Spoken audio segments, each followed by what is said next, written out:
मैं आप लोगों का और जो वेबकास्टिंग पे हमारे साथ लाइव देख रहे हैं उन सबका स्वागत करता हूं और आज की हमारी यात्रा हम शुरू करते हैं।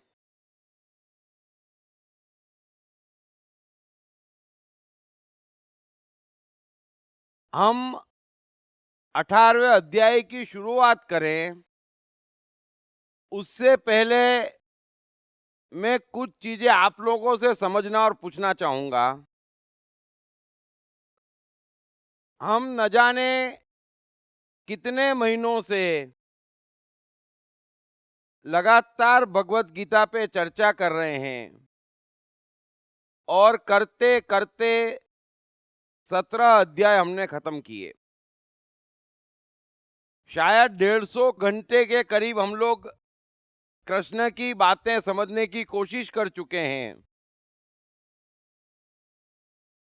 सो मैं ये समझना चाहता हूं कि क्या किसी को अर्जुन की मानसिकता पे जो कुछ वो कृष्ण से कह रहा है उसमें रत्ती भर शंका है? अर्जुन की मानसिकता सबकी समझ में आ गई है क्या? धीरे धीरे वो क्लैरिटी की ओर बढ़ रहा है और अभी ऐसा लग रहा है कि लगभग समझ चुका है।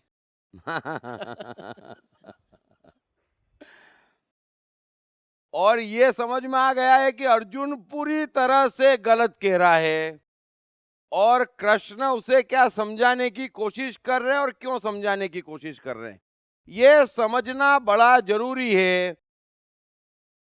क्योंकि अर्जुन वो तमाम बातें कह रहा है जिसके साथ करीब करीब पूरा विश्व खड़ा है। समझ लेना, ये एक छोटी मोटी बात नहीं है।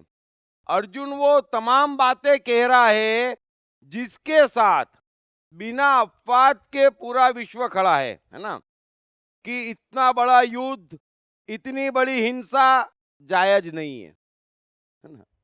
भाइयों को मारना, गुरुओं को मारना जायज नहीं है। और शास्त्रों में लिखा है कि भाइयों की हत्या और गुरुओं की हत्या से बड़ा पाप नहीं है। और अगर कोई ये कार्य करता है तो उसके पूरे खानदान का नष्ट हो जाता है। गीता का महत्व समझ लेना और कृष्ण का महत्व समझ लेना, ये बातें अर्जुन कह रहा है और आप सभी जानते हैं, है ना? और शायद अब भी आप में से कई हो सकता है अर्जुन के साथ खड़े हों, है ना?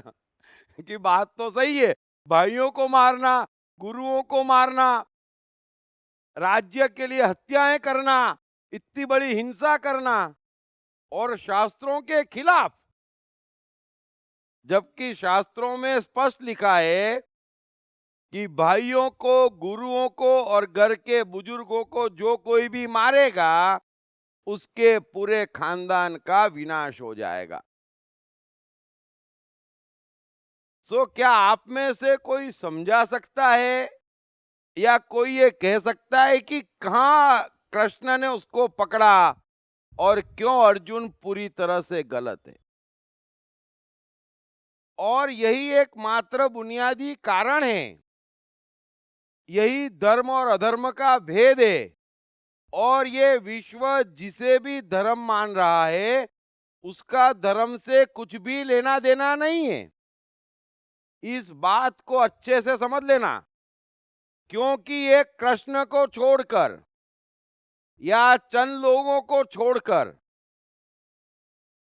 अष्टावक्र लाओजू को छोड़कर, ये गीता कहने वाले, समझने वाले, सुनने वाले कोई भी तहे दिल से नहीं समझ पा रहे हैं कि अर्जुन पूरी तरह से गलत है। और यही धर्म और अधर्म का भेद है और यही गीता का जादू है। अगर कोई चीज धर्म और अधर्म का क्लियर भेद कर सकती है तो ये भगवत गीता है। डे टू डे लाइफ में सभी जने फंसे पड़े हैं और जिसे वे धर्म समझ रहे हैं वो वास्तव में परमात्मा की परिभाषा में अधर्म है ना? और जिसे अधर्म समझ रहे हैं वो धर्म है। सो धर्म और अधर्म का एक बड़ा ही ब्यूटीफुल फर्क इस गीता में उभर कर आया है।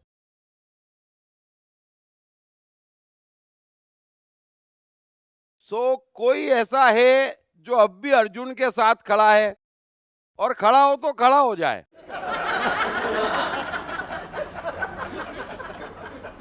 गलत तरीके से कृष्ण के साथ खड़े होने में कभी किसी को फायदा नहीं हुआ, है ना।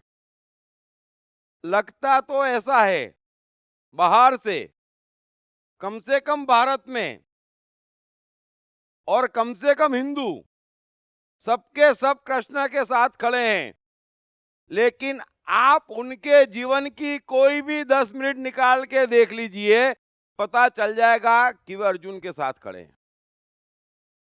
बड़ी गहरी बात कह रहा हूं, चेक कर लेना। और यही बुनियादी फर्क है। अगर यह फर्क भीतर तक नहीं उतरा तो गीता का उतना फायदा नहीं होगा जितना होना चाहिए। सो कोई ऐसा है, क्योंकि कृष्ण ने अनेक तरीके से अर्जुन से कहा कि तू हर तरीके से बुनियादी तौर पर गलत कह रहा है। और कृष्ण ने अर्जुन से ही नहीं कहा, दुनिया में जितनी भी प्रचलित मान्यताएं हैं, जितनी भी प्रचलित परंपराएं हैं और धर्म के नाम पे जितनी भी बातें की जा रही है, कृष्ण ने अर्जुन की तरह सबको बराबरी पर लपेटा है, किसी को छोड़ा नहीं है। आपने कितना सुना समझा मुझे नहीं मालूम है। सो थोड़ा यूं समझना कि एक तरफ कृष्ण खड़े हैं और एक तरफ पूरा विश्व खड़ा है, जो भी सुना समझा जाना है। और ये एक बुनियादी फर्क है। सो कोई जरा कहे कि अर्जुन क्या कह रहा है और कहां अर्जुन गलत है और कृष्ण क्या समझाने की कोशिश कर रहे हैं, किन किन कारणों से अर्जुन गलत है, कोई खड़ा होकर समझा सकता है? हाँ, हेलो, गीता की जय हो। Hello hello hello. हाँ बोलिए एक बोलिए। छोटी सी प्रश्न सर। माइक पास में हाँ, लीजिए। अभी भगवत गीता में कृष्ण कहा था अर्जुन से और मुझ पे भेद नहीं है, हम दोनों एक है। अब ऐसी कौन सी अर्जुन को अज्ञान आ गया था, कृष्ण से रणभूमि में प्रश्न पूछने लग गया? ये क्या रहस्य है, मुझे मालूम नहीं हुआ। पहले अध्याय के समय आप नहीं थे आया था। तो अर्जुन डर गया, और कुछ भी नहीं है। अच्छा, लेकिन दोनों एक ही है। अर्जुन दोनों एक क्यों है? वो कृष्ण बोलता है ना, नर नारायण में भेद नहीं है।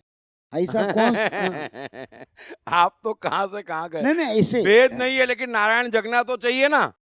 नारायण नहीं जग रहा तब तक तो नारी है, ये भेद तो है ना। अच्छा अच्छा, मुझे लगता है। कृष्णा कह रहे हैं कि सबके अंदर में हूं, लेकिन जागना तो चाहिए ना। नहीं जाग रहा है तब तक तो हम दीप त्रिवेदी हैं। अच्छा अच्छा, ठीक है।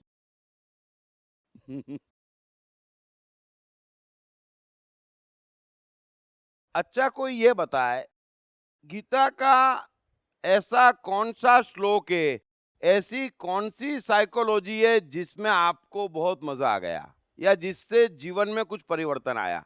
ये तो बताना आसान है, क्योंकि कृष्ण ने कम से कम 100 साइकोलॉजी कही है गीता में अब तक, और एक से एक ब्यूटीफुल। हाथों हाथ कर्म का जो हिसाब बताया उन्होंने, कर्म हाथों हाथ और उसका मजा, उसकी एक काम की वजह से बहुत ही बदलाव आया है। उसी वजह से we used to stay in presence. Very good. और कभी कभी ऐसा लगता है कि काम कर ही नहीं रहे, चल ही रहा है ऑटोमेटिकली। हाँ, very good, this is very what good. Happens. बहुत बड़ी उपलब्धि है। अगर ये लगे कि काम हो रहा है लेकिन कर नहीं रहे हैं, मैजिक है, ये सबसे बड़ा मैजिक है। धर्म की और धार्मिक मनुष्य की ये निशानी है, आत्मा की निकटता की ये निशानी है कि कर्म तो हो रहा है लेकिन पता नहीं चल रहा है और करना नहीं पड़ रहा है ना। ये एक ब्यूटी है, ये एक ब्यूटी है। Thank you very much. और कोई?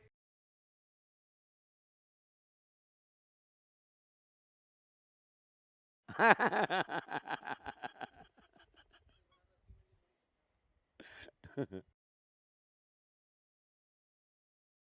18वां अध्याय शुरू करें फिर। हेलो हाँ हेलो हेलो, इधर इधर। किधर? हाँ खड़े खड़े होके बोलिए यार। हाँ, हाँ मुझे तो लगता है अर्जुन की जितना होशियारी मेरे में नहीं है, कृष्ण का समझ भी नहीं है। मुझे लगता है मैं कौरव के साथ खड़ा हूँ। आपको ऐसा क्यों लगता है कि आप कौरवों के साथ खड़े हैं? एक मिनट। और दूसरा, कौरवों की मानसिकता क्या है भाई? हम कहते हैं कि हम इसके साथ खड़े हैं, तो हम उनकी मानसिकता तो समझेंगे ना कि क्या है। नहीं, मेरा पास चॉइस नहीं है ना, ये दोनों को छोड़ना है तो तीसरा चॉइस नहीं है, इसलिए कौरव ही है उधर, और इन कोई दोनों नहीं को है। छोड़ना क्यों है? क्योंकि दोनों के साथ अर्जुन की जितना होशियारी मेरे में नहीं है, क्योंकि वो सवाल बहुत अच्छे अच्छे सवाल कर रहा है और कृष्ण उनका ब्रेन वॉश कर रहा है, जो भी कर रहा है, वो दोनों मानसिकताएं मेरा नहीं है। तो तो आपने ये कैसे मान लिया कौरव की मानसिकता है? क्योंकि वो टाइम में उधर कौरव है और कोई है नहीं। क्यों, अर्जुन के साथ भी सेना है। नहीं नहीं, वो नहीं, मानसिकता है, दोनों के साथ मेरा मैच नहीं हो रहा है। और कोई? 17वें अध्याय में प्रवृत्ति और निवृत्ति, उसने मुझे काफी इम्प्रेस किया। वेरी गुड, ब्यूटीफुल है। प्रवृत्ति और निवृत्ति तो ब्यूटीफुल है। अगर सही ढंग से कहा जाए कि गीता में उन्होंने बहुत सारे ये दिए हैं, साइकोलॉजी दिए हैं, लेकिन निष्काम भाव से कर्म करो, सम भाव से कर्म करो, लेकिन ये थ्योरी ज्यादा लगता है, प्रैक्टिकल कम। जब प्रैक्टिकल में हम जाते हैं तो हम निष्काम भाव से करने के बावजूद फल से अटैच तो हो ही जाते हैं, और सम भाव से करने की बजाय कहीं ना कहीं पक्षपात तो आ ही जाता है। और ये कहने में लगता है हाँ कर दिया कि हाँ मैं इसको निष्काम भाव को पकड़ लिया, अब पकड़ भी लिया, लेकिन एज फार एज पॉसिबल निष्काम भाव से काम करते जाओ, सम भाव से काम करते जाओ, लेकिन प्रैक्टिकलिटी में कहीं ना कहीं उसे अटैचमेंट आज भी है, अभी भी है। नहीं, कमजोर तो हुआ ना। हाँ, कमजोर हुआ है, कमजोर हुआ और है, क्या चाहिए? निश्चित तौर पे कमजोर हुआ है। बस कमजोर होते रहना चाहिए। एक और ये स्वधर्म या स्वच्छंद, ये जो है यानी पर्पस ऑफ लाइफ, इस लाइफ टाइम में हमारा पर्पस क्या है वो काफ़ी क्लैरिफाई हो गया। क्योंकि मतलब what ever you genuinely feel at the level of heart, वो करना इज़ द स्मूदेस्ट ऑब्वियस, मतलब लाइन ऑफ लीस्ट रेजिस्टेंस जिसको कहते हैं, जो नेचुरली फ्लो हो रहा है, रादर देन डिसाइडिंग या ये ठीक है वो ठीक है, वो सब मतलब ब्रेन काम कर रहा है और बतंगड़ बना रहा है। उसके वर्सेस मुकाबले में जो हार्ट से जो फ्लो हो रहा है उसी में सिंक्रोनाइज हो जाए तो एकदम स्मूथ लगने लगता है। That is one major. मतलब अपने साथ तो कम से कम जीना, कम या ज्यादा सब जने शुरू हो ही जाना चाहिए। सर मुझे कर्म अकर्म विकर्म और मोह को त्यागना और कल की टॉपिक बहुत बड़ा मजा आ गया, और याद भी नहीं आता, इतनी मजे आ चुके हैं बोल नहीं सकता, ये पक्का है।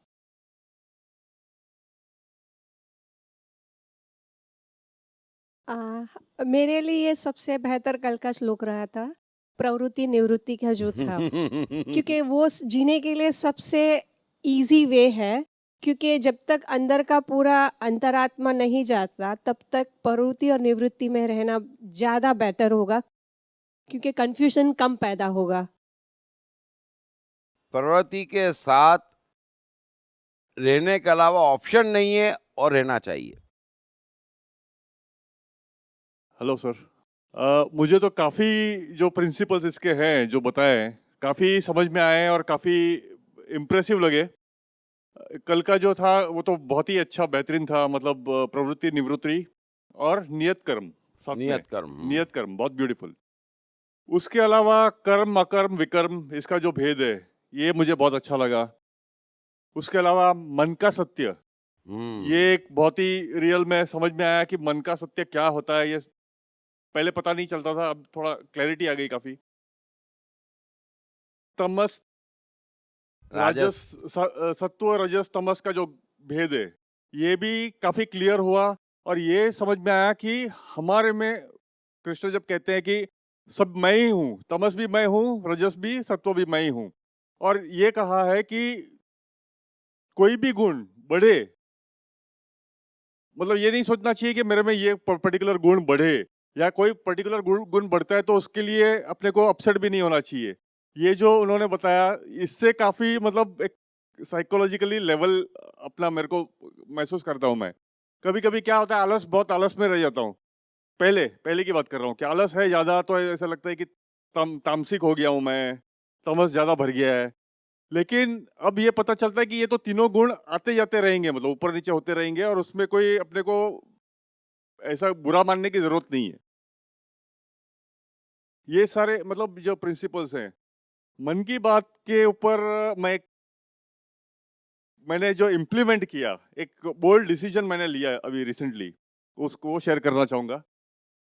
मेरी सिस्टर अहमदाबाद में रहती है और मेरे भांजे की शादी थी पिछले महीने। अब क्या होता है कि हमारी फैमिली उनकी फैमिली में क्लैशेस कुछ ना कुछ होते रहते हैं। हम लोग जाएंगे तो ताना, मेरी वाइफ को ताने, मेरी बेटी को ताने वाने होते हैं, हमको नीचा दिखाने की बातें, ये सब होती रहती है। तो हम लोग कंफर्टेबल नहीं होते। जब भी मतलब कोई फंक्शन होता है तब ये मतलब कंफर्ट नहीं होता है उधर जाना, मतलब जाना सिर्फ दिखावे के लिए। ये हम लोगों ने तय किया तीनों ने बैठ के कि हमारे मन की बात, जो हमारे मन में क्या है, जाना चाहिए या नहीं जाना चाहिए। जाएंगे तो भी गलत होगा, नहीं जाएंगे तो भी गलत होगा। क्या करना चाहिए? समाज को दिखाने के लिए मतलब जाएंगे सिर्फ उधर और कंफर्टेबल महसूस नहीं करेंगे, उससे अच्छा हम जाएंगे ही नहीं। और हम नहीं गए, उनको कन्वे कर दिया कि हम लोग नहीं आ रहे, खत्म। ये बहुत बड़ा डिसीजन मेरे मतलब सगे भांजे की शादी में हम लोग नहीं गए। तो ये भी एक मतलब वेरी गुड, बहुत ही कमाल है। और ये मैं इसका टोटली मतलब श्रेय मैं इधर ही आपको और इस भगवत गीता को मैं देता हूँ टोटली, कि मैं ये डिसीजन ले नहीं पा रहा था। इसके पहले भी दूसरी भांजी की शादी हुई पिछले मई में, तब तो हम लोग गए थे, लेकिन गए तो भी उधर वही सिचुएशन थी, डिस्कम्फर्ट की सिचुएशन थी। इस बार हमने सोचा कि नहीं तो नहीं, मतलब मन में क्या आ रहा है आपको। मैंने मेरी बेटी को पूछा कि तुमको क्या लगता है, जाना चाहिए नहीं जाना चाहिए।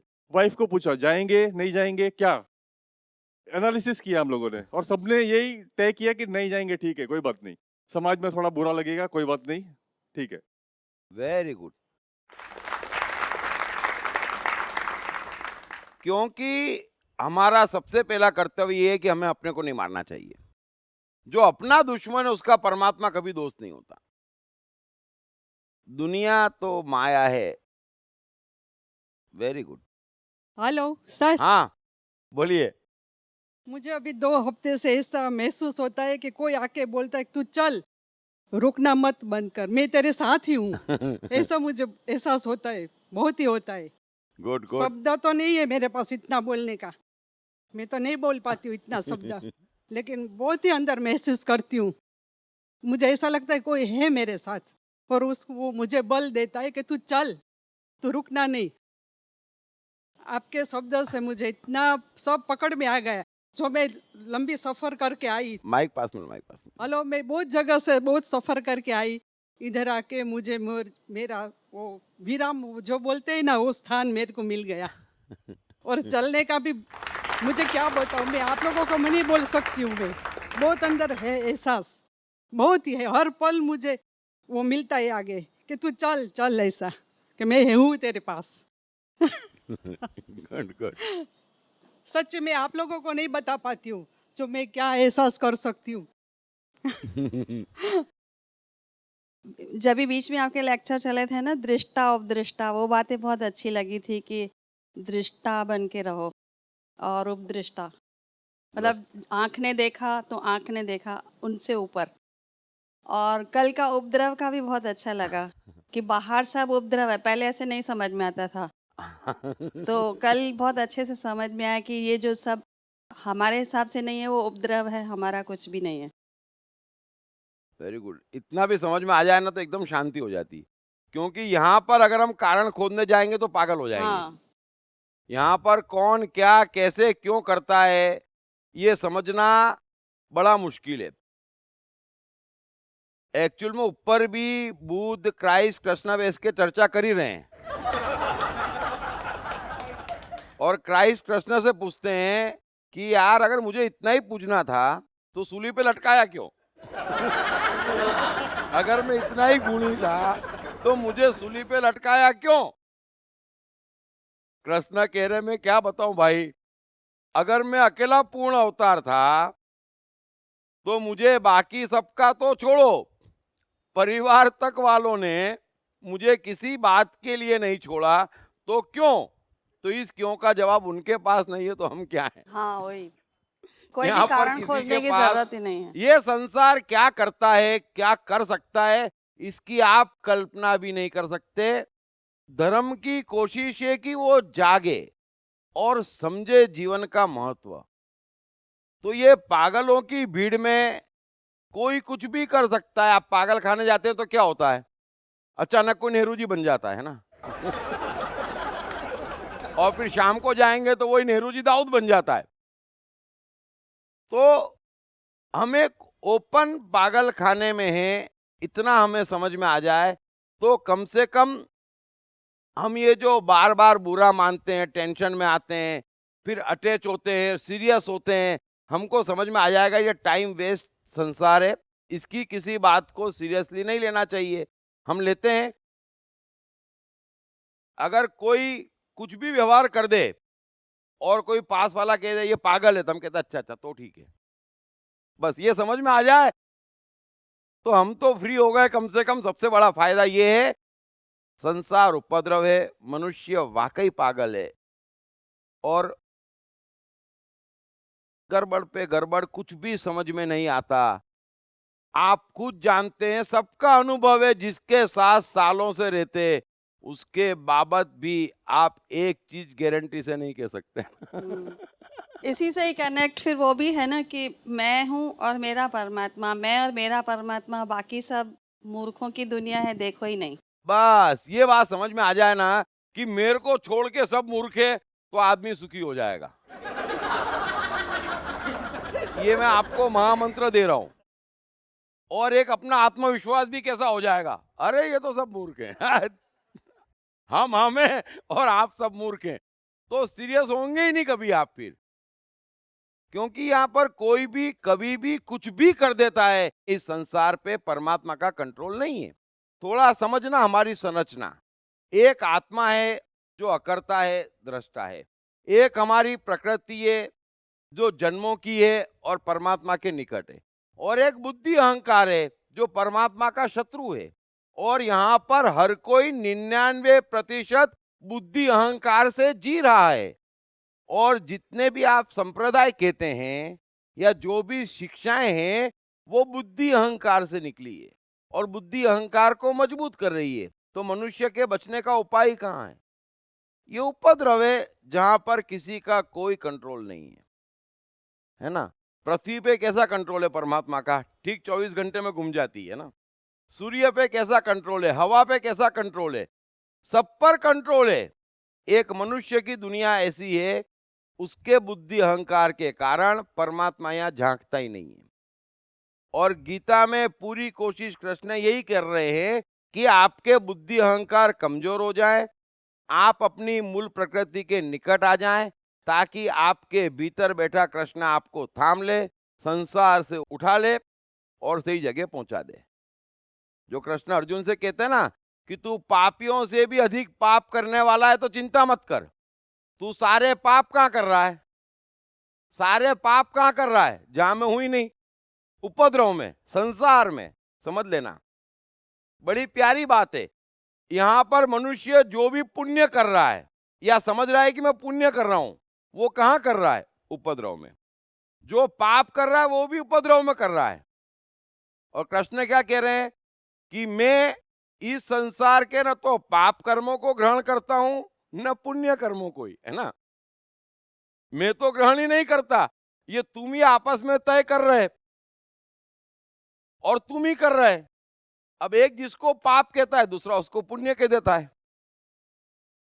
तो ऐसे जगत में तो परमात्मा है नहीं। तो तू पापियों से भी अधिक पाप करने वाला है, तो भी अपनी प्रकृति पहचान, इस महा अंधकारमय समुद्र से मैं तेरा उद्धार कर दूंगा। सो बुद्धि अहंकार कमजोर हो जाए, प्रकृति के पास आ जाए, हमारी मूल प्रकृति के पास आ जाए, इस संसार के उपद्रव से हमको बाहर खींच लेगा हमारा परमात्मा। बस यही गीता चाहती और यही सच्चा धर्म और सच्ची साइकोलॉजी चाहती।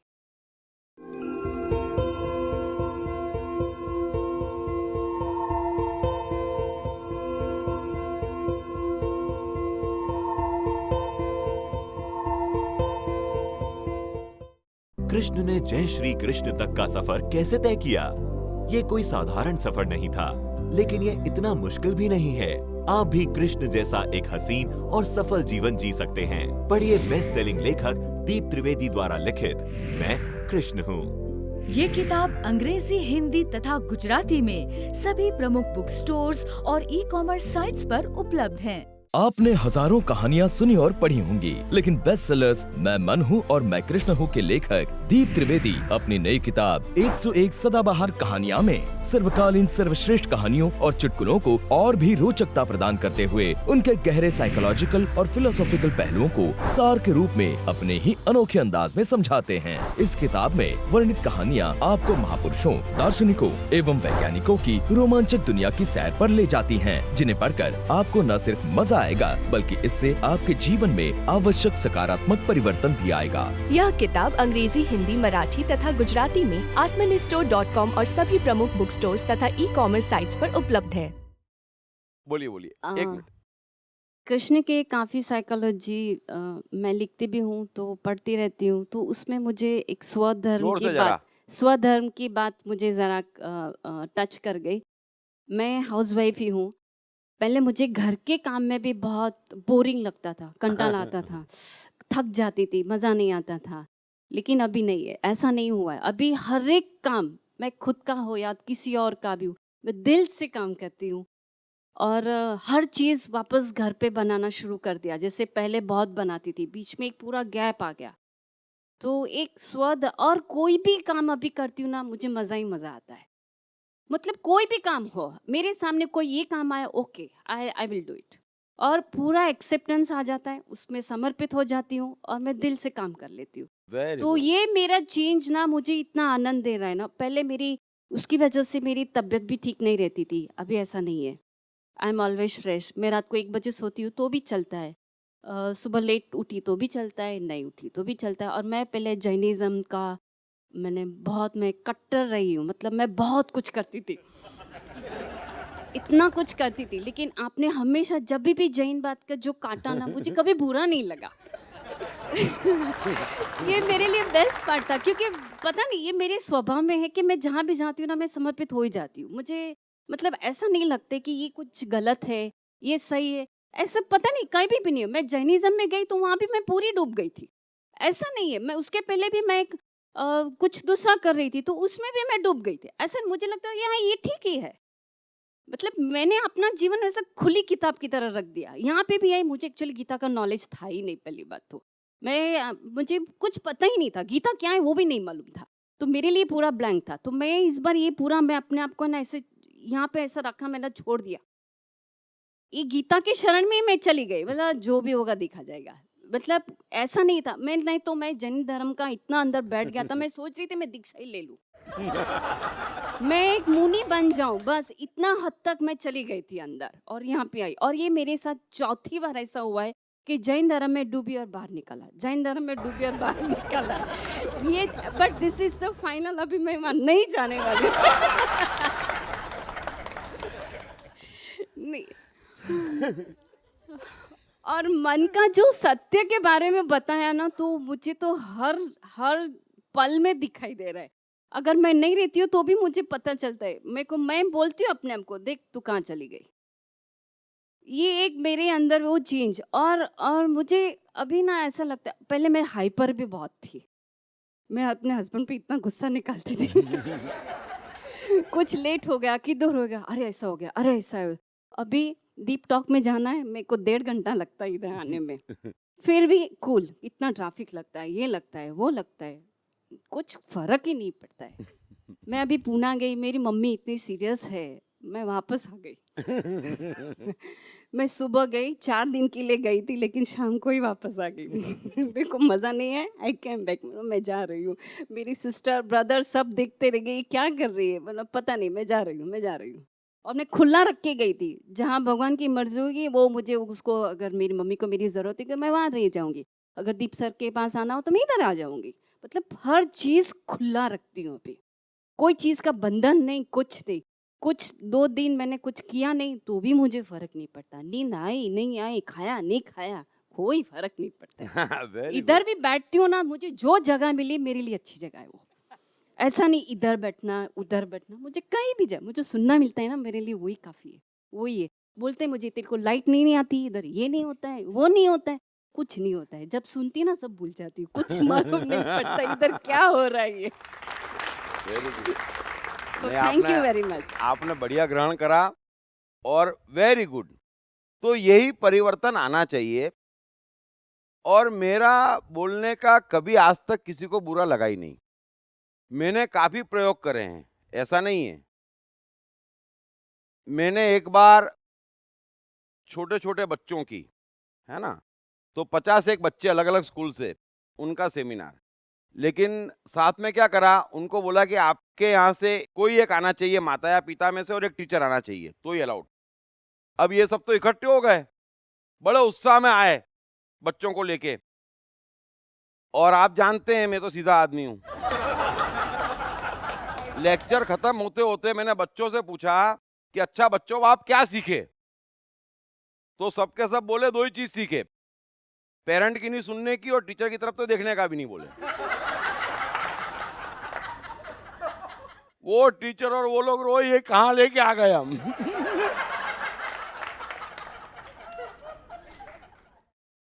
फिर एक बार स्वामीनारायणों की क्लास करी थी, सब स्वामीनारायण।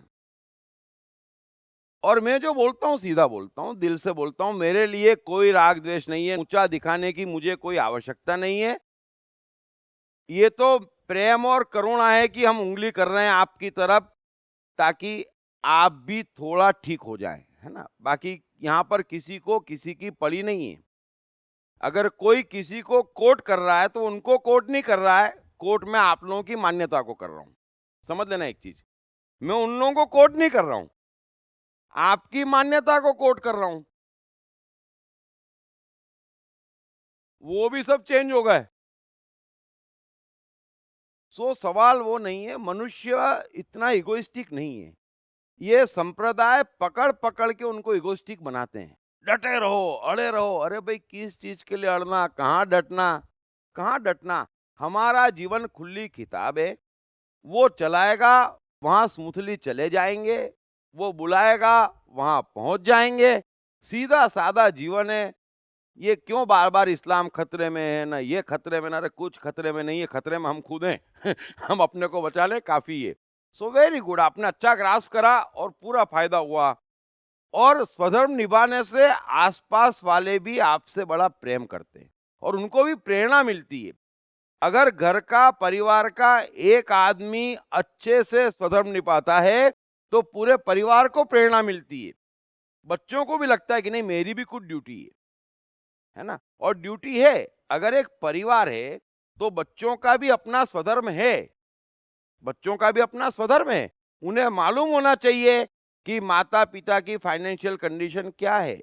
उन्हें मालूम होना चाहिए कि मैंने कुछ मांगा और वे नहीं दे पाए तो उनका जीवन बर्बाद हो गया, क्योंकि ये दुख सबसे बड़ा दुख होता है। तो हर एक का स्वधर्म है, हर एक का स्वधर्म है और उसे निभाना चाहिए। आप निभाएंगी, आसपास वाले भी शुरू हो जाते हैं, तो एक पूरा वातावरण चेंज हो जाता है। और धर्म हवाई चीजें नहीं है, आसमान की बात नहीं है। धर्म हमारे जीवन की बात है। हमारे जीवन की क्वालिटी सुधरना चाहिए, बस। धर्म कोई हवाई बातें तो है नहीं कि मैं ये कर लूं, ये अनुष्ठान कर लूं, अरे उससे मेरे जीवन का क्या। जीवन धर्म है और भीतर परमात्मा है जो अनुभव चाहता है अच्छे अच्छे, बस इतनी सी तो बात है। आपने अच्छा ग्रास्प किया, very good, very good. Hello, हाँ अभी मुझे कंफ्यूजन है। हाँ, I just wanted to mic ask pass कि में। हेलो, हाँ ओके। आपने अभी बताया कि आप सबको अपने अलावा सबको मूर्ख गिनो, राइट? नाउ जिसका 99% पीपल आर लिविंग इन बुद्धि और अहंकार में, तभी जब जिसका बुद्धि और अहंकार स्ट्रांग होता है और वो लोग अपने को महान मान के सबको मूर्ख मानेंगे, तो उनका अहंकार स्ट्रांग नहीं होगा।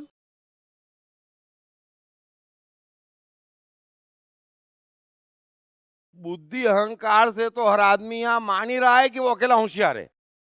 समझ लेना एक चीज, बड़े अच्छे समझ लेना, बुद्धि अहंकार से तो हर आदमी मान ही रहा है कि वो अकेला इंटेलिजेंट और समझदार है।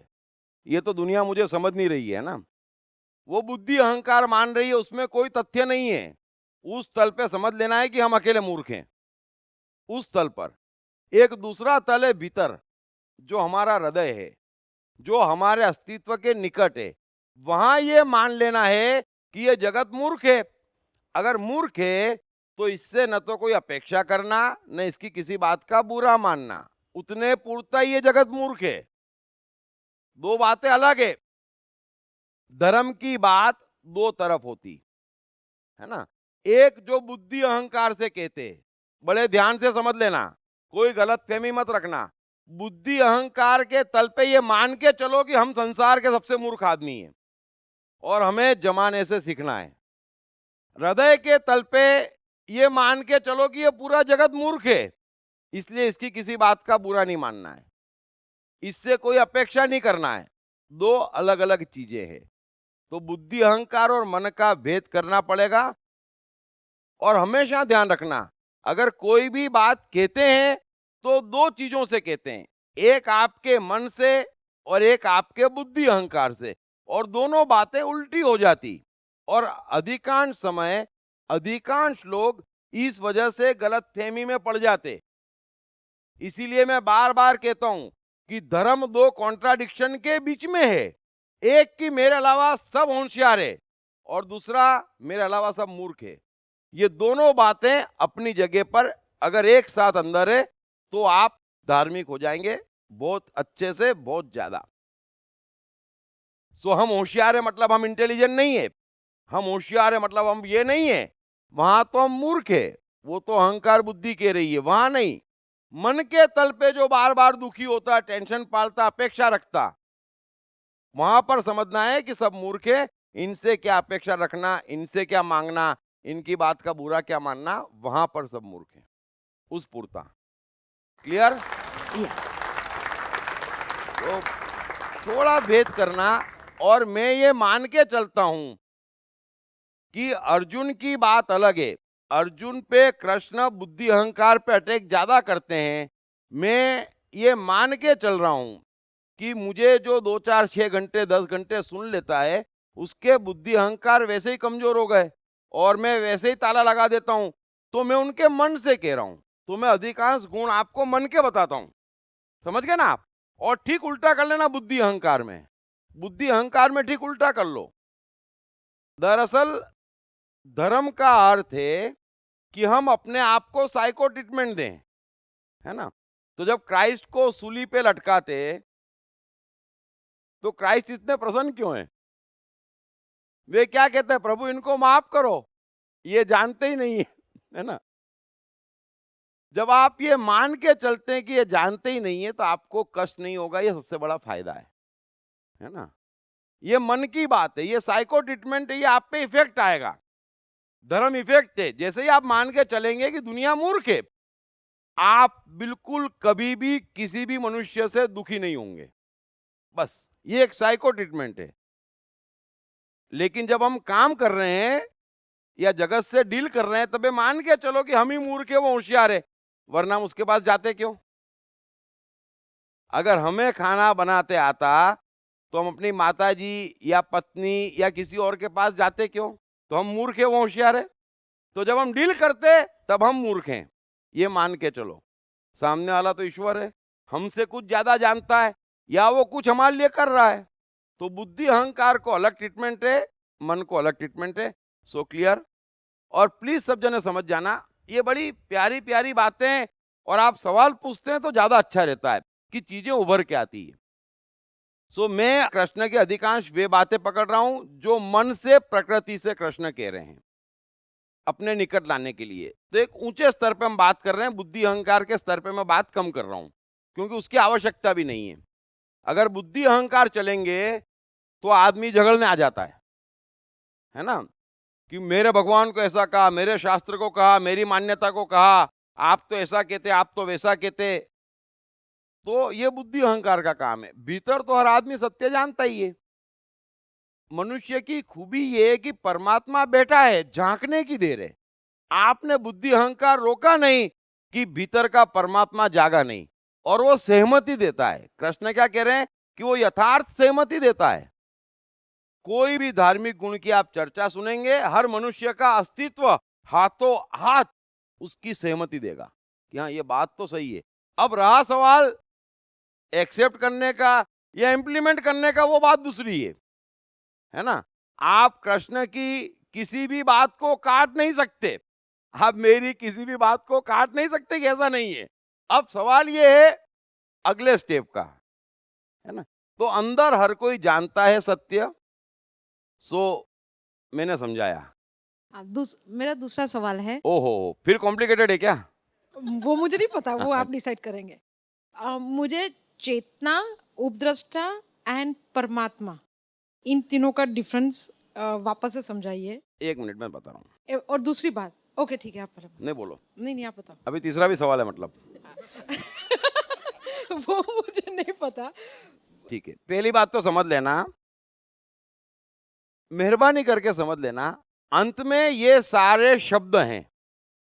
पहली बात समझ लेना ना,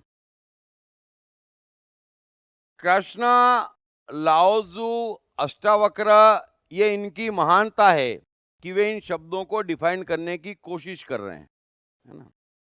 मैं कोशिश करके उनको पूरा का पूरा खोल के आपको भीतर एहसास करवाने की कोशिश कर रहा हूं कि ये चीज अंदर है ना। अगर किसी ने मेरे मन की संरचना सुनी हो तो सातों मन का उसे एहसास हो जाता है कि हाँ ये 7 अलग अलग मन हमारे अस्तित्व में हैं। कितनों ने मेरे मन की संरचना सुनी है या देखी है? तो सातों मन का एहसास हो जाता है कि हाँ ये गुण वाली एक चीज अंदर है, ये गुण वाली एक चीज अंदर है, तो मैं वो कोशिश कर रहा हूं, है ना। अब क्या रहा सवाल, परमात्मा, चेतना और उपद्रष्टा।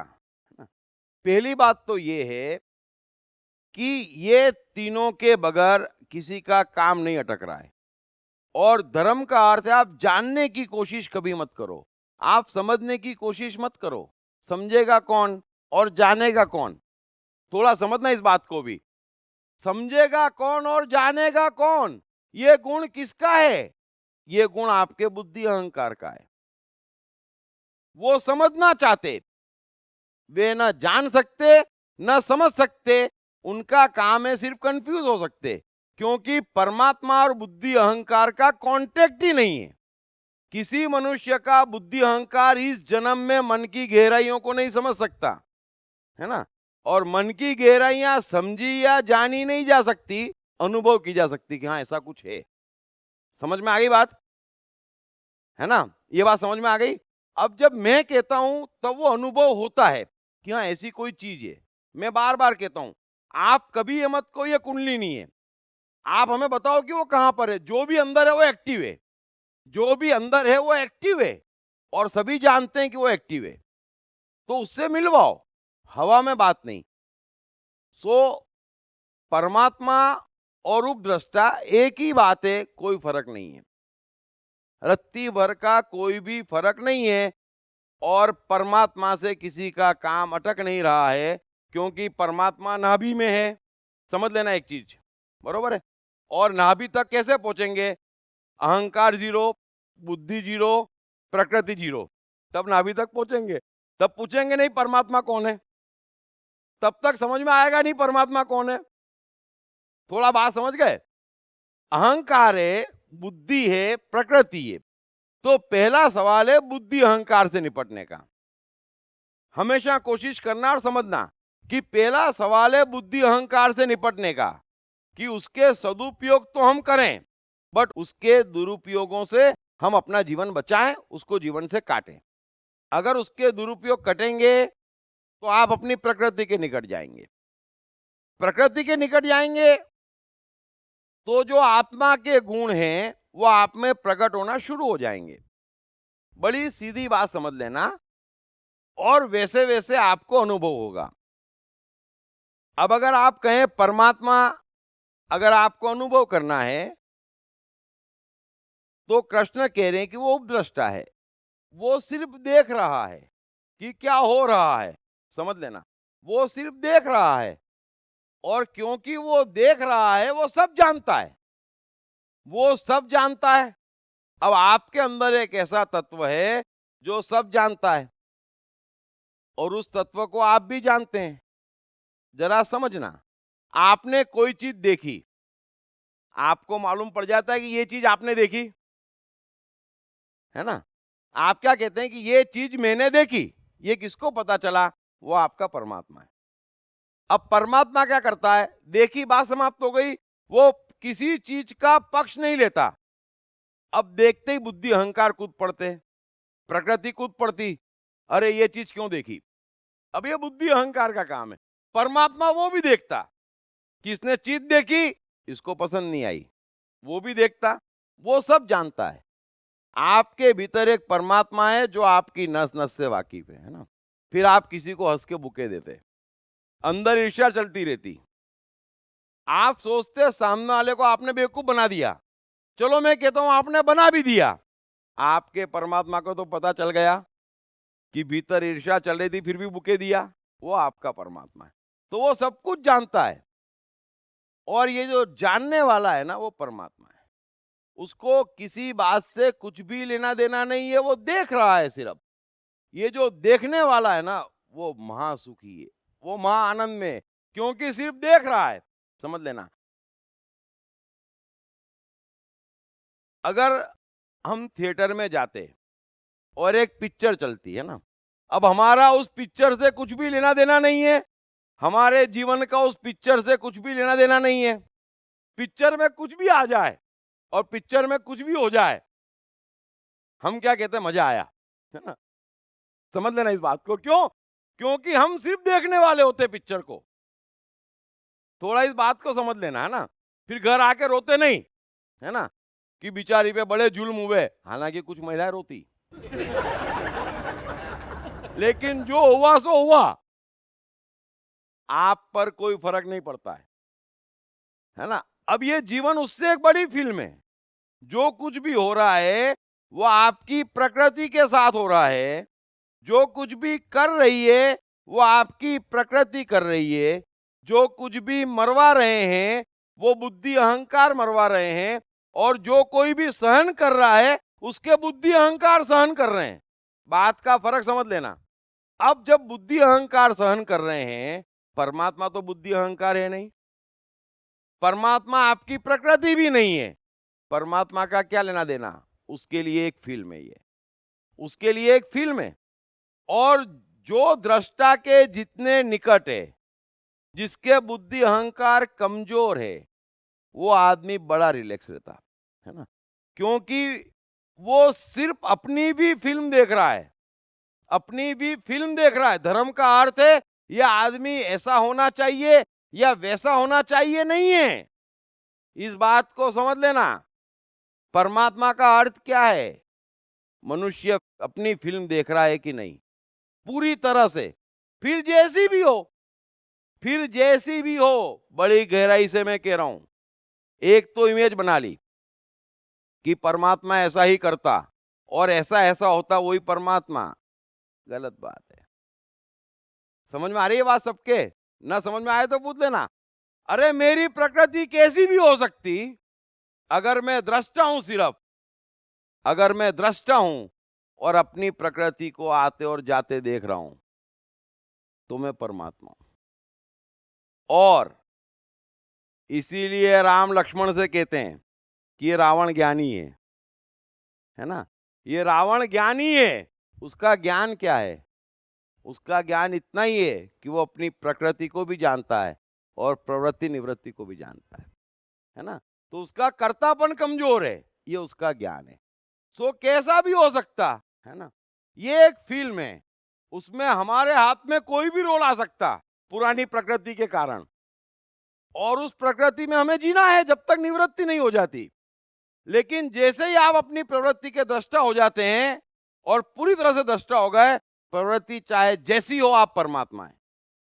प्रवृत्ति चाहे जैसी हो, आप परमात्मा है। और यही कारण है कि संसार के सारे भगवान, जिन्हें आप भगवान कहते, या संसार के सारे सफल लोग, एक भी आपके समाज संप्रदायों में फिट नहीं होते, है ना? समझ लेना, एक भी फिट नहीं होगा। क्यों? क्योंकि वो दृष्टा है अपनी प्रवृत्ति के, अपनी निवृत्ति के। अब थोड़ा समझ लेना कि भोक्ता कौन है। बड़ा महत्वपूर्ण बता रहा हूं। भोक्ता मनुष्य का बुद्धि अहंकार है। आप चाहो मत भोगो।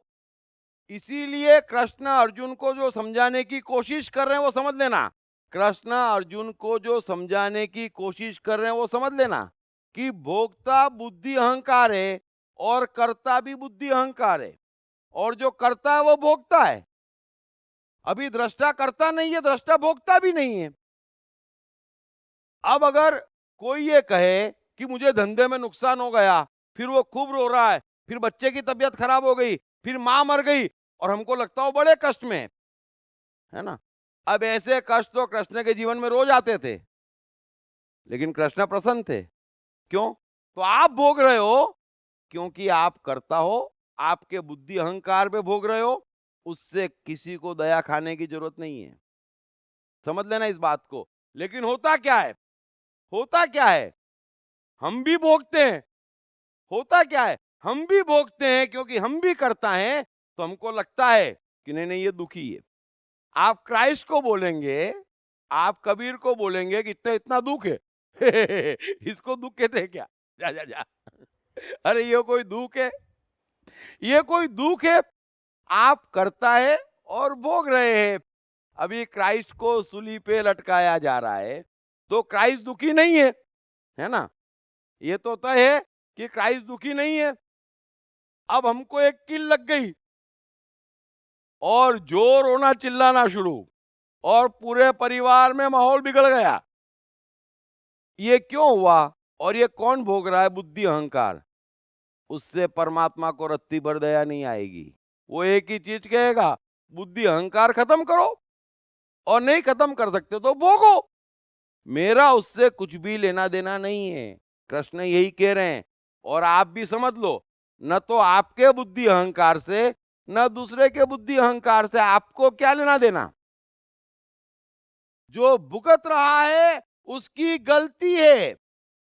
यहां पर किसी को कुछ भुगतना नहीं है। और उसकी गलती क्या है? गलती इतनी है कि उसका दृष्टा मजबूत नहीं है इसलिए वो भुगत रहा है। तो भुगते, जब तक दृष्टा मजबूत नहीं होगा वो भुगतेगा। उसकी चिंता यहां कोई नहीं कर रहा है। इसीलिए कबीर ऐसा नहीं कहते कि सबको राखे साइया। कबीर कहते हैं जाको राखे साइया उसको मार सके न कोई। जाको राखे साइया मार सके न कोई। कृष्ण भी यही कह रहे हैं कि बचने वाला बच जाएगा, मरने वाला मर जाएगा, है ना। तो बुद्धि अहंकार का तो भाग्य मरना है, उसकी हरकत मरना है। उस पे यहाँ कोई दया नहीं खा रहा। हम आपस में एक दूसरे पर दया खा रहे हैं क्योंकि सब बुद्धि अहंकार में जी रहे हैं। अतः कोई भी कष्ट में है तो वो ये दिखाता है कि उसका दृष्टा कमजोर है, वो करता है, और करता होने के कारण वो ये मान रहा है कि ये संकट मुझ पे है। वो ये नहीं समझ रहा है कि ये संकट दीप पे है। दो बात का फर्क है। अगर मेरे साथ कुछ हो रहा है तो संकट किस पे है? संकट दीप पे है, मुझ पे नहीं है। बस ये एक भेद समझ में आ जाएगा तो सब काम खत्म हो जाएगा। फिर ना किसी पे दया आएगी। जो कृष्ण कह रहे हैं कि दया गलत है। दया क्यों गलत है? दया क्यों आती है? दया तभी तक आती है जब तक आप संकट में हैं। जिसरो दृष्टा मजबूत हो जाएगा उसरो सब नाटक हो जाएगा। कृष्ण के लिए पूरा महाभारत एक नाटक है क्योंकि वे दृष्टा हैं। सबको अपने बुद्धि अहंकार का भुगतना है। सो बात समझ में आ गई? सबके समझ में आ गई?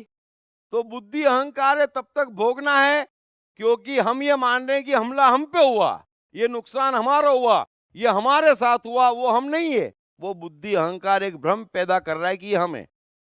इसीलिए कबीर कहते हैं ना कि नदी किनारे बैठ के सबका मुजरा देख, है ना। हमें क्या करना है?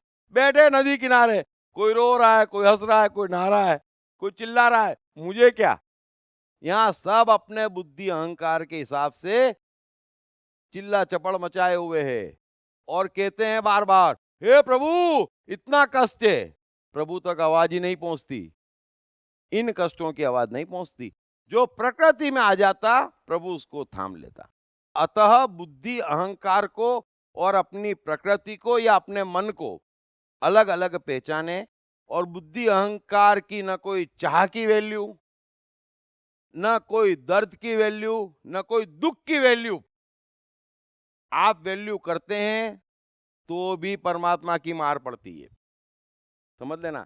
इसीलिए कृष्ण बार बार कहते हैं दया रहित, ममता रहित, सहानुभूति रहित। अर्जुन को कह रहे हैं कि तू सहानुभूति मत दिखा किसी से भी, ममता मत दिखा, दया मत दिखा कि ये गुरु है, ये चाचे हैं, ये कौरव है, ये भाई है। नहीं, परमात्मा तुम्हारा साथ नहीं देगा, क्योंकि भुगत अहंकार रहा है।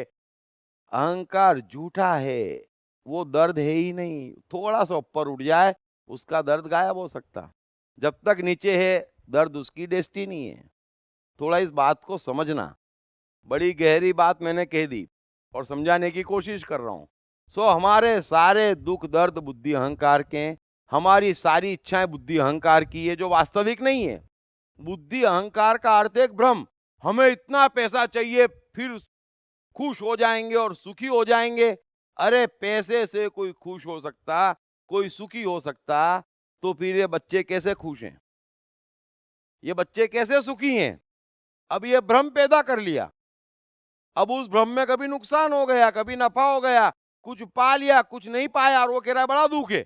अबे कोई दुख है? कौन उठाएगा बिठाएगा आपको? यहाँ पे सब जने उठा बिठा रहे एक दूसरे को, कुछ फायदा नहीं है। परमात्मा नहीं उठा बिठा रहा। अतः थोड़ा समझ लेना, कष्ट है ये एक भ्रम है, और ये भ्रम बुद्धि अहंकार पैदा कर रहा है।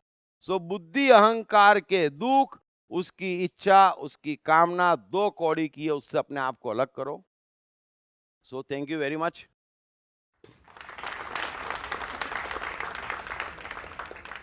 समझ में बस आ ही जाना चाहिए, हमें नहीं होना है दुखी। और आप भी जिनको दुख कहते फिर एक दूसरे के दुख से दुखी होते, कमाल की दुनिया बना रखी है। हर कोई एक दूसरे के दुख से भी दुखी, अपने दुख से भी दुखी, और दुखी दुखी और दुखी। अरे दुख है क्या? अहंकार का है, छोड़ो ना। जो करता है वो भोगता है, भोगने दो। इतना ही समझाओ कि तू दृष्टा है, तेरे पे हमला नहीं हो रहा है, तू शांत हो जा और मस्त हो जा। ये समझा सकते तो समझा दो, वरना उसको अपने हाल पे छोड़ दो, बस। कैसे अनपढ़ एडिसन 1000 से ऊपर पेटेंट्स रजिस्टर करवाने वाले वैज्ञानिक हो गए? कैसे पेट्रोल पंप पर पेट्रोल भर रहे धीरू भाई इतने बड़े व्यवसायी हो गए? कम पढ़े लिखे व स्कूली शैतान कैसे स्टीव जॉब्स हो गए? सफलता के पैमाने अनेक, कारण सिर्फ एक, मन की शक्तियाँ।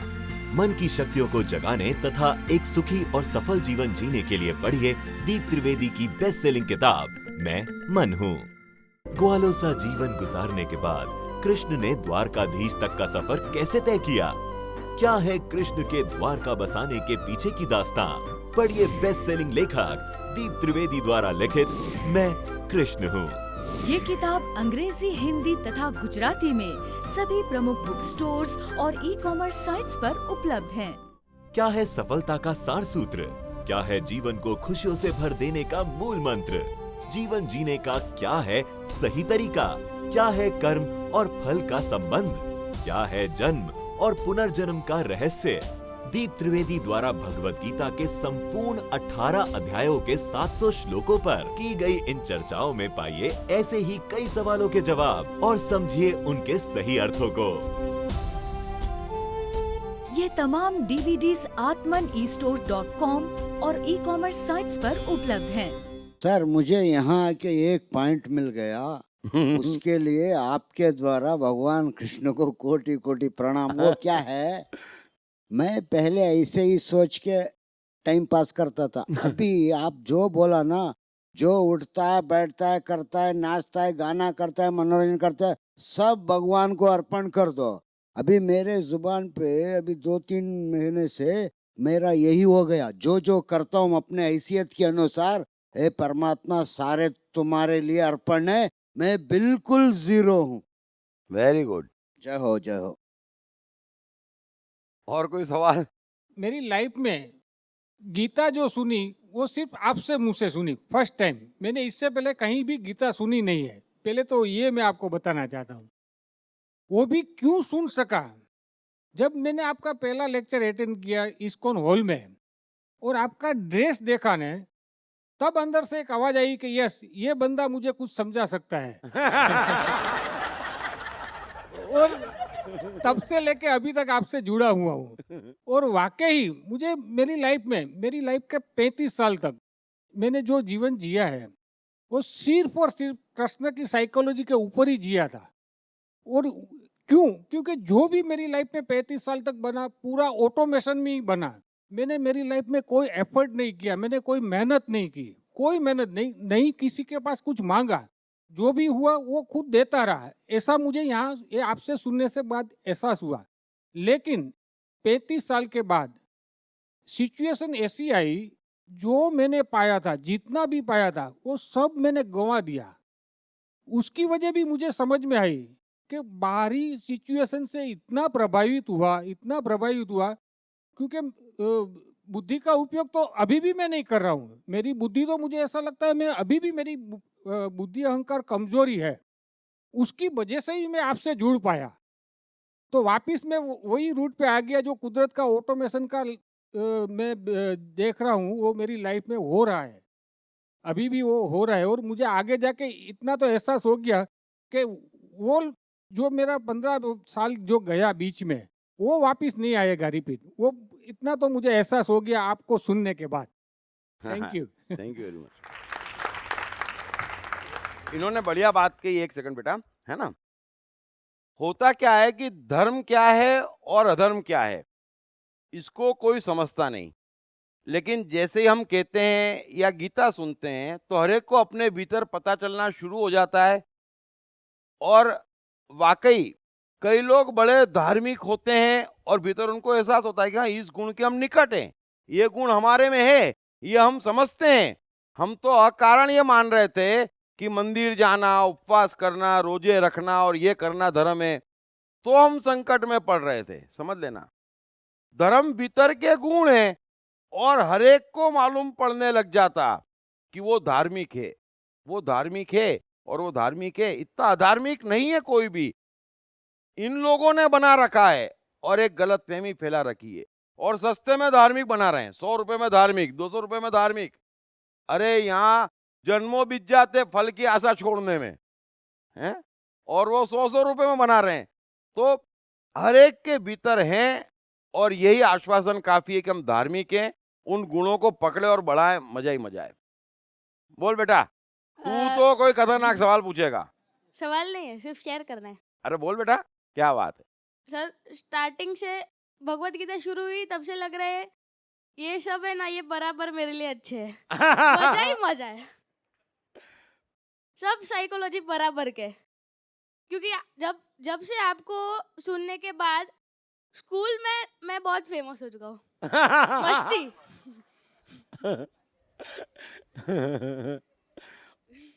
कैसे फेमस हो गया स्कूल में, वो भी तो बता। मस्ती। और तेरे को क्या लगता है कि ये सब तेरे लिए हो रहा है यूं? हाँ, ऊपर से भेजा है। Very good. नहीं, ये जो कह रहा है ना, यही फायदा है। ये एहसास बच्चों को हो गया, इसको हो गया, ये महानतम बात है। सत्य ये है कि यहाँ पर हमारी आंख के सामने जो कुछ भी हो रहा है ना, वो सिर्फ हमारे लिए हो रहा है।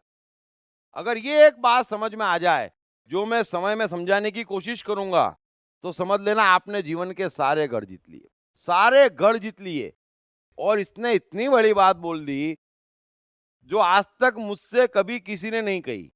इसीलिए मैं कहता हूं, बच्चे जितनी जल्दी ग्रास्प करके बदल जाते ना, वो कमाल है। क्योंकि बुद्धि अहंकार कमजोर होते। यहाँ पर जो कुछ भी घट रहा है, जिसके भी सामने कुछ भी अकारण नहीं घट रहा है और सिर्फ उसके लिए घट रहा है।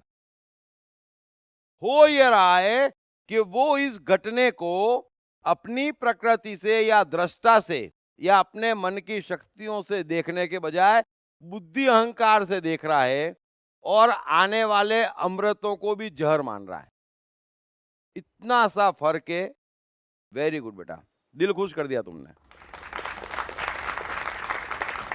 इसीलिए गीता का सार है कि जो हुआ अच्छा हुआ, क्योंकि आप ही के लिए हो रहा है, और जब आप ही के लिए हो रहा है तो आपके बुरे के लिए कतई नहीं हो रहा है। बस इतनी बात समझ लेना। हाँ। सर, मैं आपको धन्यवाद देता हूँ।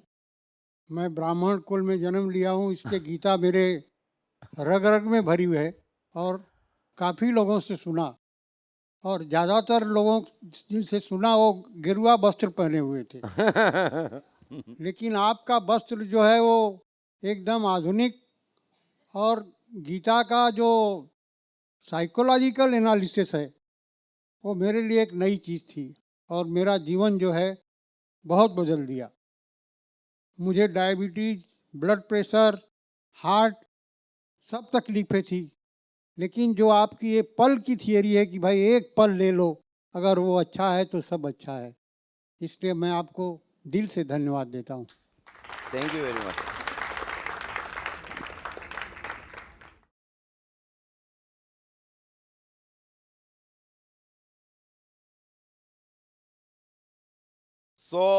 अब हम गीता का अंतिम अध्याय और इस महाफिल्म का क्लाइमैक्स शुरू करते हैं। 18वें अध्याय का पहला श्लोक है, अर्जुन कृष्ण से पूछ रहा है कि हे महाबाहो, हे अंतर्यामीन, हे वासुदेव, मैं संन्यास और त्याग के तत्व को पृथक पृथक जानना चाहता हूं। अर्जुन कृष्ण से कह रहा है कि हे महाबाहो, है ना, यानी बलवानों के बलवान, हे अंतर्यामीन यानी ईश्वरों के ईश्वर, और हे वासुदेव यानी मेरे मित्र, है ना। कृष्ण को एक तरीके से याद भी दिलवा रहा है और कह भी रहा है कि आप ईश्वर तो हैं, लेकिन याद रखना मेरे मित्र भी हैं, है ना। और हे कृष्ण, मैं संन्यास और त्याग के भेद को और उसकी त्रिगुणी माया को पृथक पृथक जानना चाहता हूं। वाकई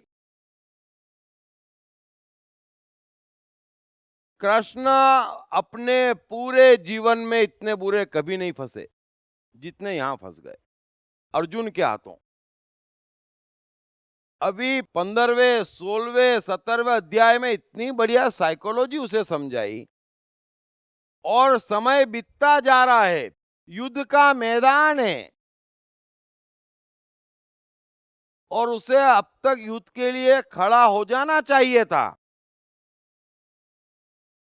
लेकिन वो किसी कीमत पर युद्ध के लिए राजी नहीं है। उसका यह दृढ़ निश्चय उतना ही दृढ़ है जितना पहले अध्याय में था। ये बात समझ लेना कि चाहे जो हो जाए, आप ईश्वर हो, आप परमात्मा के परमात्मा हो, आपने कौरवों को मरा हुआ भी दिखा दिया, लेकिन मैं तहे दिल से अपने भीतर इसमें से किसी भी बात को सत्य नहीं जानता। मेरा डर वहीं का वहीं है, और उसमें अर्जुन गलत भी नहीं है। इसीलिए तो कहते हैं कि अपने दीप स्वयं बनो।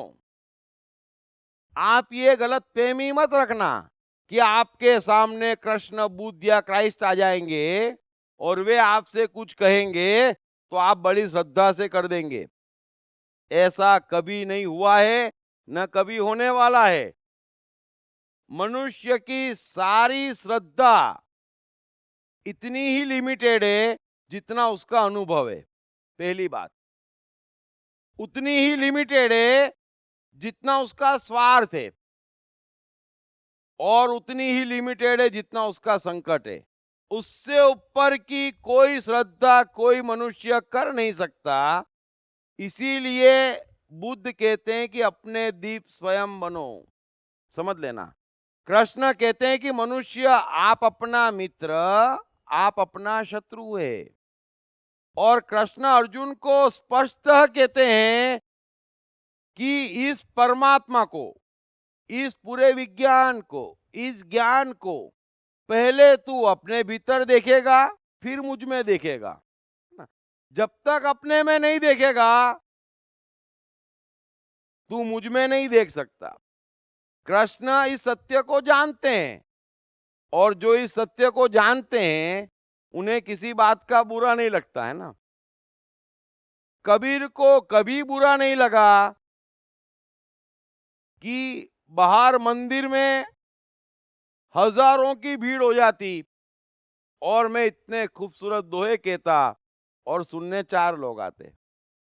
क्राइस्ट को कभी बुरा नहीं लगा कितना महान मैं, ईश्वरों का ईश्वर में, और इनको समझा रहा हूं। 10 जने टोटल मुझे नहीं सुन रहे।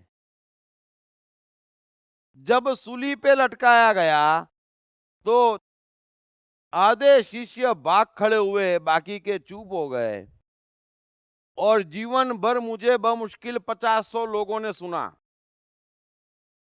और मेरे विरुद्ध लाखों लोग रहे। तो उनकी गलती नहीं है, इसलिए ये गलत फहमी मत पालना। वे जीवित भी आ जाएंगे तो ये विज्ञान ही नहीं है कि आप समझ पाएंगे।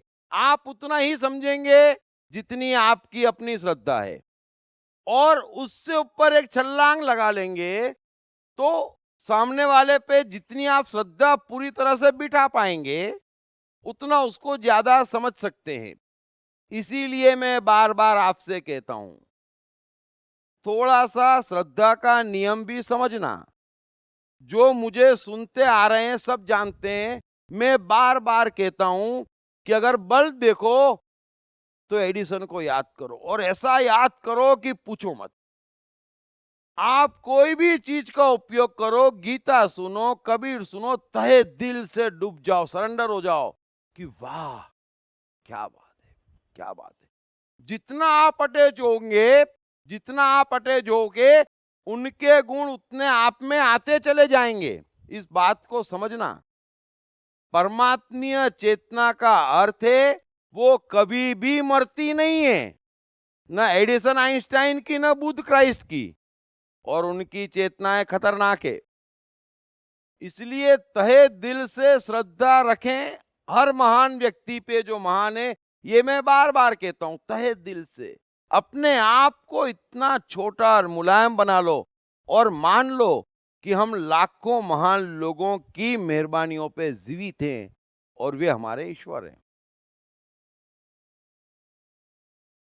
बाकी कोई कह दे मंदिर में, मस्जिद में, और ये गुरुद्वारे में या देरासर में या अंगूठे में, धागे में, ज्योतिष में मेरी श्रद्धा है, तो वो तो सब बेकार की बात है। यहाँ पर आपस में कोई कह दे कि मेरा इस पे विश्वास है, वो भी बेकार की बात है ना। जरा सी चीज और पूरा विश्वास, चक चक चक चक चक चक चक।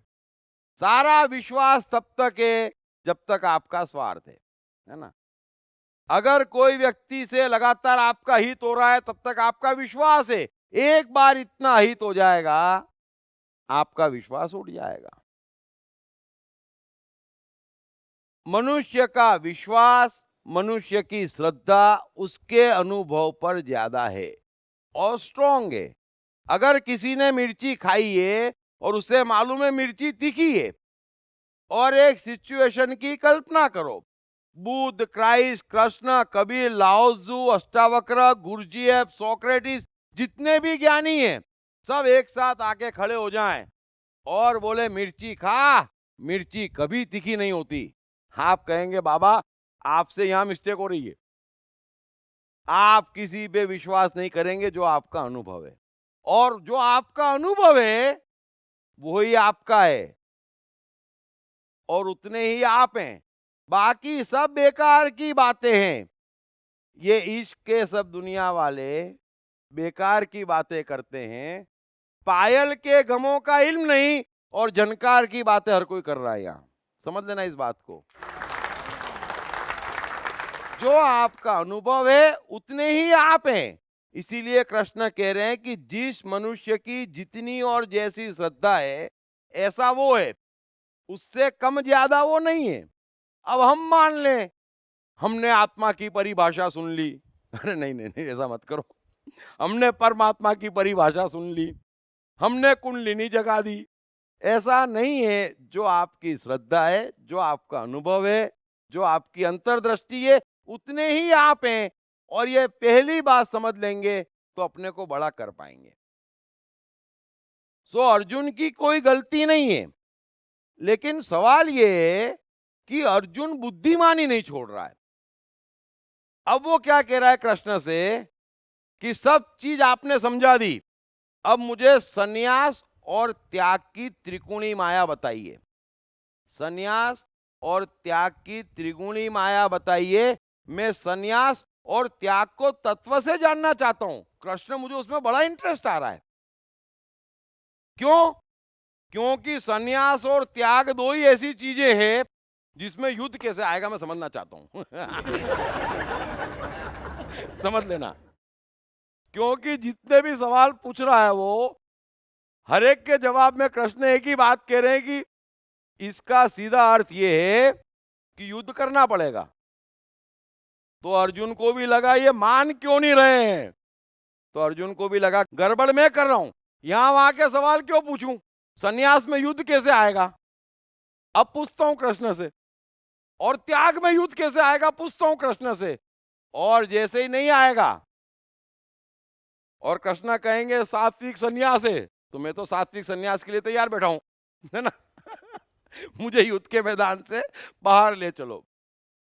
तो थोड़ा समझना, पकड़ा हुआ भय, पकड़ा हुआ भाव और गहरे से पकड़ लिया तो छूटता नहीं है।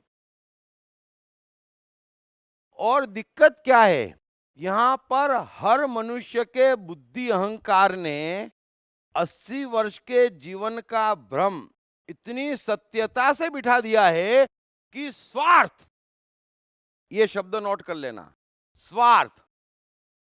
स्वार्थ का अर्थ होता है आपके 80 वर्ष पर हमला, है ना। अगर आपके 80 वर्ष पे कुछ भी इधर उधर होता है तो ना यहां पर किसी का कोई धर्म है, ना परिवार है, ना कुछ भी है। इस बात को समझ लेना। ऐसे ही कौरवों की सेना अर्जुन के स्वार्थ पे हमला कर रही है। अर्जुन को लग रहा है कि मैं युद्ध करूंगा तो मारा जाऊंगा, और एक बार स्वार्थ पे हमला हो जाता तो कोई ज्ञान समझ में नहीं आता, है ना। आप सुबह से शाम तक 100 बार कहें क्या लेके आए थे, क्या लेके जाएंगे, है ना, लेकिन जरा सा कुछ नुकसान हो जाए, कुछ काम नहीं आएगा। आप जिसको रिश्ते कहते हैं आपसी, मेहरबानी करके समझ लेना, मैं समझाने की कोशिश कर रहा हूं, उसकी बुनियाद भी स्वार्थ पे खड़ी है। और जब तक जिसका जिससे स्वार्थ पूर्ति हो रही है तब तक वह आदमी उसको अच्छा लग रहा है, और जैसे ही स्वार्थ पे हमला होता वही आदमी उसको दुश्मन लग रहा है। सो जो मैं समझाना चाह रहा हूं, जो अर्जुन की परिस्थिति है वो अधिकांश मनुष्यों की परिस्थिति है। 80 वर्ष का जीवन, और यही मेरा जीवन, और यही सब कुछ, यही सब कुछ, इसके अलावा कुछ भी नहीं। बाकी सब गलतफहमी है, और वो टूटती जाती, सबको मालूम है, बाकी सब गलतफहमी है, वो टूटती जाती समय के साथ।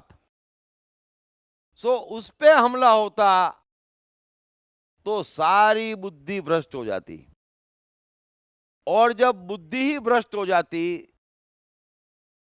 तो आप कर क्या सकते हैं, अपना नुकसान स्वयं करने लग जाते हैं। इस बात को समझ लेना। इसीलिए तमाम साइकोलॉजी में स्वार्थ को सबसे बड़ा शत्रु माना गया है। हम ये समझते हैं कि हम स्वार्थ नहीं करेंगे, फल की कामना नहीं करेंगे तो काम कैसे चलेगा, लेकिन स्वार्थ आपको अंधा बना देता है, ब्लाइंड कर देता है। आपके मन की शक्तियों को, आपकी आत्मा को, आपकी चेतना को, या आप जो कुछ भी कहे सबको ढक लेता है, और इतनी तेजी से ऊपर आता है कि उसके अलावा कुछ नहीं दिखता है। और उस कारण से हर मनुष्य यहाँ 24 घंटे गड़बड़ करता है। थोड़ा इस बात को समझ लेना। अब अर्जुन की बात तो सबके समझ में आई गई। 18वें अध्याय में वो कह रहा है कि मैं संन्यास और त्याग के तत्व को पृथक पृथक जानना चाहता हूं। युद्ध की तो बात ही नहीं कर रहा है वो। कृष्ण जितनी बार खत्म करते कि भाई युद्ध कर, वो कोई नई बात कर रहा है। और यही सबकी दिक्कत है। थोड़ा समझना इस बात को। कितनी लंबी गीता हो गई, कृष्ण ने इतना समझा दिया, लेकिन अर्जुन अपना स्वार्थ छोड़ने को तैयार नहीं हो रहा है। अर्जुन कृष्ण की कोई बात समझने को तैयार नहीं हो रहा है। और उसने ये आखिरी गुगली फेंकी कि अब संन्यास और त्याग में कृष्ण क्या बोलते हैं, और एक सामान्य मान्यता है और बड़ी सीधी बात है वैसे तो, कि सन्यासी और त्यागी का इतनी महाहिंसा से क्या लेना देना है ना। ये तो बड़ी स्वाभाविक बात है। तो अर्जुन के इस सवाल के साथ हम 10-15 मिनट का ब्रेक लेते हैं और फिर कृष्ण के जवाब से यात्रा शुरू करते हैं ना। Thank you very much.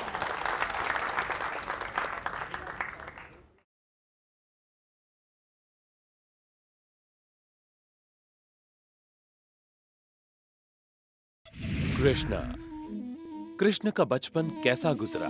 Krishna Radha का प्यार क्या था? कृष्ण ने कितने विवाह किए? कृष्ण की चाइल्ड साइकोलॉजी क्या थी? कृष्ण ने ग्वाले से द्वारकाधीश तक का सफर कैसे तय किया? ये यादव स्थली क्या है? इन तमाम सवालों के जवाब जानिए। दीप त्रिवेदी द्वारा लिखित किताब मैं कृष्ण हूँ।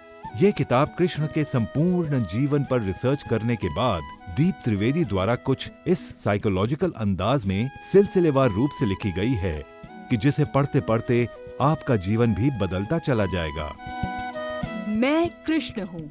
ये किताब अंग्रेजी, हिंदी, मराठी तथा गुजराती में एक साथ atmanestore.com साथ ही सभी प्रमुख ई-कॉमर्स साइट्स पर भी उपलब्ध है।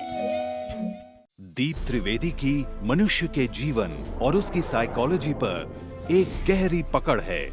मनुष्य जीवन के विभिन्न पहलुओं पर सर्वाधिक चर्चा करने का रिकॉर्ड भी उन्हीं के नाम पर है। मनुष्य जीवन का ऐसा कोई पहलू नहीं जिस पर उन्होंने खुलकर चर्चा ना की हो,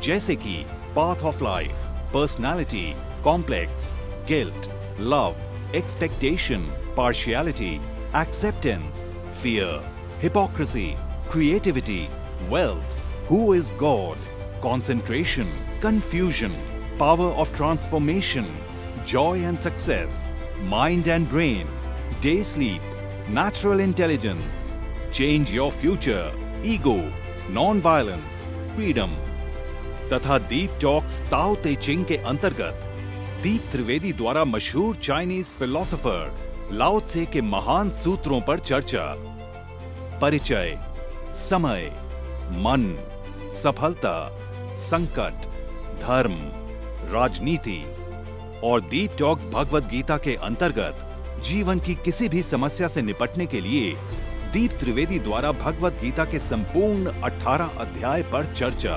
आप ये तमाम डीवीडीज और सीडीज सुनकर अपना और अपने परिवार का जीवन बदल सकते हैं। ये तमाम डीवीडीज और सीडीज आत्मन ई स्टोर तथा अन्य सभी ई-कॉमर्स साइट्स पर उपलब्ध हैं। मैं मन हूँ पढ़ने के बाद अब तक लाखों लोगों ने अपने भीतर सकारात्मक परिवर्तन महसूस किया है और अपने जीवन को सुख और सफलता के मार्ग पर लगाया है। आप भी अपने जीवन में ये परिवर्तन आसानी से ला सकते हैं। पढ़िए दीप त्रिवेदी की बेस्ट सेलिंग किताब मैं मन हूँ।